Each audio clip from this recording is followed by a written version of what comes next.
இன்னைக்கு ஞாயிற்றுக்கிழமை சந்தையில ஃபர்ஸ்ட் போனதுமே இந்த மேக் புக் தான் பார்த்தோம். இது வந்து ஆல் இன் ஒன் பிசி. இதோட டிஸ்பிளே மட்டும் உடஞ்சிருக்குன்னு சொன்னாங்க. சரி போகும்போது வாங்கிக்கலாம் அப்படின்ட்டு கிளம்பிட்டோம். அடுத்து இந்த சிடி வச்சுக்க கேஸ் மாதிரி ஒன்று இருந்துச்சு. ஓப்பன் பண்ணி பார்த்தா கம்ப்யூட்டர் சம்மந்தப்பட்டது நிறையா இருந்துச்சு. ஒரு mini mouse, ethernet to ethernet cable, அப்புறம் யூஎஸ்பி ஹப்னு நிறையா வச்சிருந்தாங்க. அது நாங்கள் வாங்க நினைச்சோம், ஆனால் நாங்கள் வாங்கல.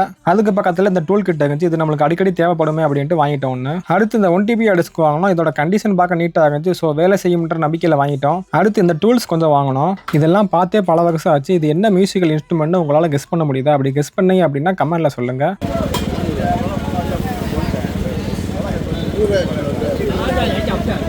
அடுத்து அங்கே ஒரு ஐஃபோன் இருந்துச்சு. இதோட டிஸ்பிளேவும் பேக் பண்ணலாம் ஃபுல்லாக உடஞ்சி போச்சு. அதை நம்ம சரி பண்ணாலும் இப்போ இது கரெக்டாக வேலை செய்யுமான்றது ஒரு சந்தேகம் தான். ஐபாட் மாதிரி சோனியோட மினி மீடியா பிளாக் ஒன்று இருந்துச்சு. அது பக்கத்தில் இன்னொரு ஐபாடும் இருந்துச்சு. இது வந்து 30 GB ஸ்டோரேஜ் இருக்க ஒரு ஐபாடு. ஆனால் இதில் வந்து இந்த சார்ஜிங் போட்டு மட்டும் போயிருச்சு. இதுக்குள்ள ஒரு சின்ன ஹார்ட் டிஸ்க் இருக்கும். அந்த ஹார்ட் டிஸ்க் வந்து எங்களுக்கு தேவைப்பட்டுச்சு. ஸோ அதனால இதை வாங்கியாச்சு. அடுத்து ஒரு நெக் பேண்ட் வாங்கலாம்னு நம்ம தெரிஞ்ச அண்ணன் கடைக்கு போனோம். போனதுமே இந்த வெப் கேமராவை கையில் கொடுத்து வச்சுக்கோங்க அப்படின்னு சொல்லி கொடுத்துட்டாரு. அதுக்கடுத்து ஒரு நெக் பேண்டும் இந்த உண்டியலும் வாங்கணும். இது உண்டியலா அப்படின்னு நிறைய பேர் கேட்பீங்க. ஆமா, இது வந்து பிளேட்டு மாதிரி கொடுத்துருப்பாங்க. நம்ம தான் அதை அசம்பிள் பண்ணணும். அடுத்து எல்லாம் வாங்கிட்டு ரிட்டர்ன் போயிட்டு இருக்கும்போது எல்லாருக்குமே மரத்து மேலேயே பார்த்துட்டு இருந்தாங்க. என்னன்னு பார்த்தா மரத்து மேலே ஒரு காய் மாதிரி ஒன்று காய்ச்சி இருந்துச்சு. அதை நிறைய பேர் பிடிட்டு போயிட்டு இருந்தாங்க. இது என்னன்னு எங்களுக்கு தெரியல. உங்களுக்கு தெரிஞ்சா கமெண்ட்ல சொல்லுங்க.